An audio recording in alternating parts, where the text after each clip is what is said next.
We're going to win seats in places that PCs have never won. We're going to win in London, Windsor. We're going to win in Windsor. We're going to win up in Thunder Bay. We're going to win in areas that traditionally the PCs haven't won before. That's Doug Ford, the new PC leader, boldly predicting he is going to be the next Premier of Ontario and kick Kathleen Wynne out of this office here at Queen's Park.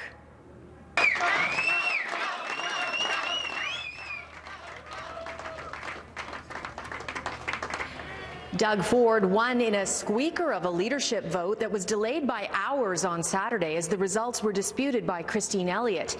Today, Ford says the party is united, but he is not going to have an easy time keeping the fractured PCs together and winning over a province that is known to be more moderate, while at the same time keeping true to the social conservatives who support him.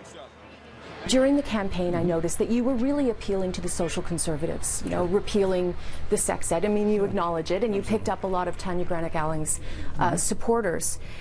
Ontario is more moderate, though, as a whole. So are you going to have to pull back a little bit from that social conservative stance? And if so, are you going to be seen as betraying the social conservatives, much the way Patrick Brown was seen as betraying them? I would never do that to social conservatives, but I have a huge social conscience.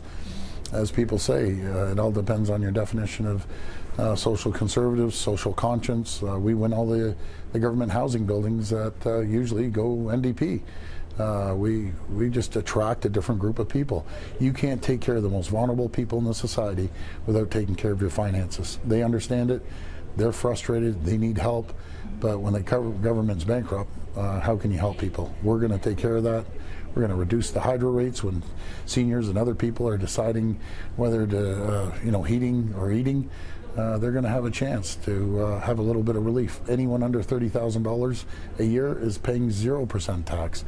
That's how you really help the most vulnerable people. But do you see having to soften your stance a little bit on the sex ed curriculum or carbon tax to appeal to a greater number of people? We aren't budging on the carbon tax. We're going to repeal the sex ed, and we're going to consult with the parents.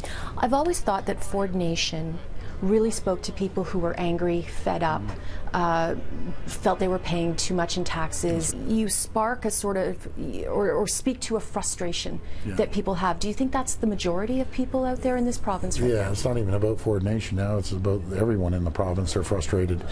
I've been in this game for 30 years, and when I door knock, you get a little mix before in any other election. This time, it's every single door that they do not want Kathleen Wynne back. Now, make no mistake, Doug Ford is a tough opponent for the Liberals and the NDP. He's a good debater and has populist appeal. It's a tough combination for Kathleen Wynne, who is facing a province that appears to be ready to vote the Liberals out. Here's political strategist Jim Warren now with the challenges for all.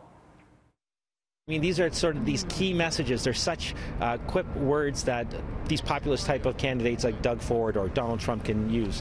Whether their plan makes sense or not doesn't really matter. Reality doesn't matter. It's can they sell it, can they sound effective, and can that soundbite on the news get them votes? And so that'll be the biggest challenge, I think, for the Liberals, is to try and discredit this person who's saying a lot of things that are popular with a lot of mid-market Ontarians. I think a big reason why Patrick Brown was so unceremoniously dumped out was because people are upset about that move to the middle. So Ford has his challenges.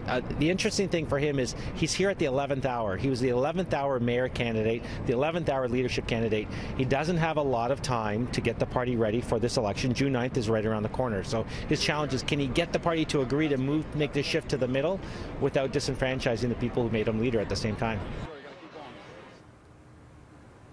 You can watch the entire uncut interview with Doug Ford on citynews.ca.